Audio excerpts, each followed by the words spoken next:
How are you? I miss seeing you guys in person. It's sort of a weird time that we're going through right now. I'm Rachel Wick, for those of you who don't know me, and I just wanted to share a few thoughts from Colossians with you. I was just thinking about how, even though we're not together physically, that fellowship and relationships are still happening and should still be happening. They just may look a little bit different during this time. So I'm just going to read. It's Colossians 3:12 through 15. Put on then, as God's chosen ones, holy and beloved, compassionate hearts, kindness, humility, meekness, and patience, bearing with one another, and if one has a complaint against another, forgiving each other. As the Lord has forgiven you, so you also must forgive. And above all these, put on love, which binds everything together in perfect harmony. And let the peace of Christ rule in your hearts, to which indeed you are called in one body, and be thankful. And there's a lot in there. I just want to go over a couple of things and share some thoughts with you. I know it's been easy for me to go down that social media rabbit hole of people's opinions and thoughts and views, and just to get frustrated for really no reason other than my own pride. And so this is just some reminders for me as well. The first thing I want to talk about is compassionate hearts. And that's just such a deep care and compassion for other believers. More than just, thinking and feeling for someone else. It just has that deep, deep feeling to it. And I think the next part, kindness, goes really well with that.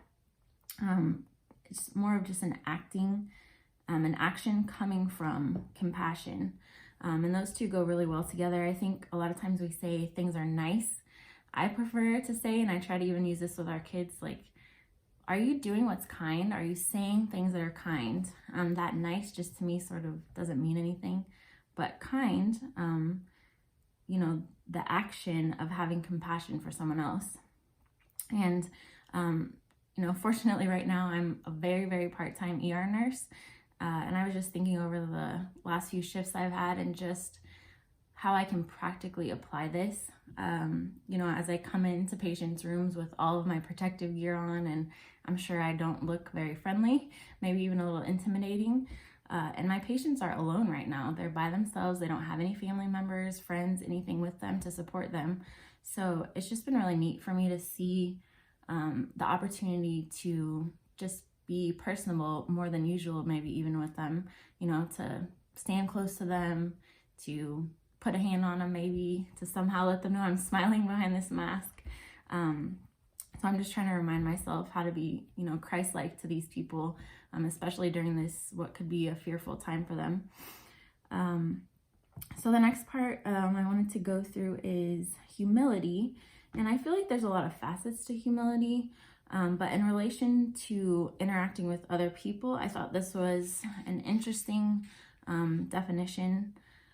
Humility has enough strength and confidence to be gentle in relationships, but firm in convictions.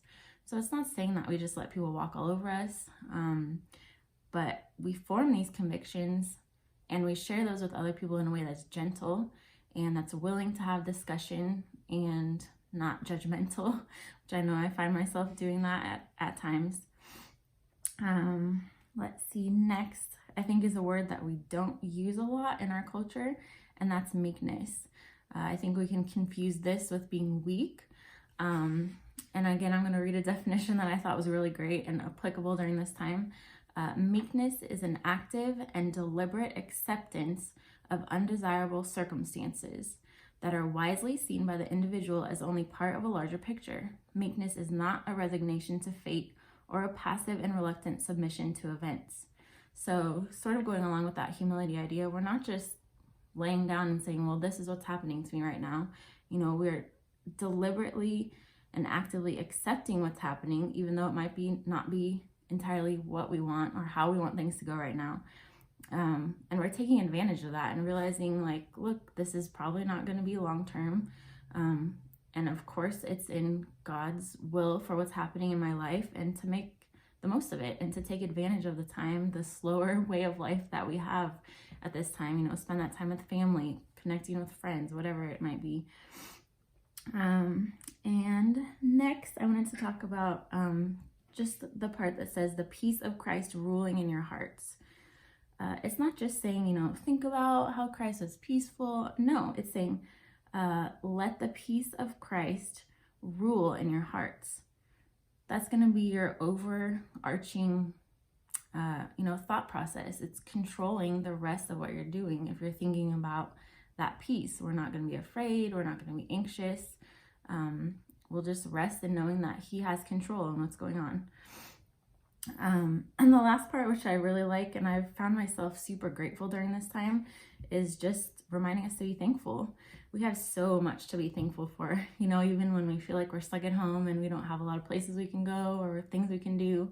But I'm thankful for technology and the fact that we can still see each other and, talk and text and all that stuff. And I'm thankful my kids can see their friends and FaceTime.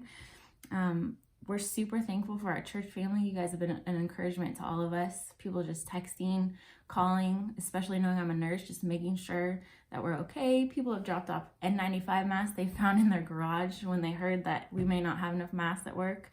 And some of the awesome ladies in our church made tons and tons of masks for me to bring to work with me.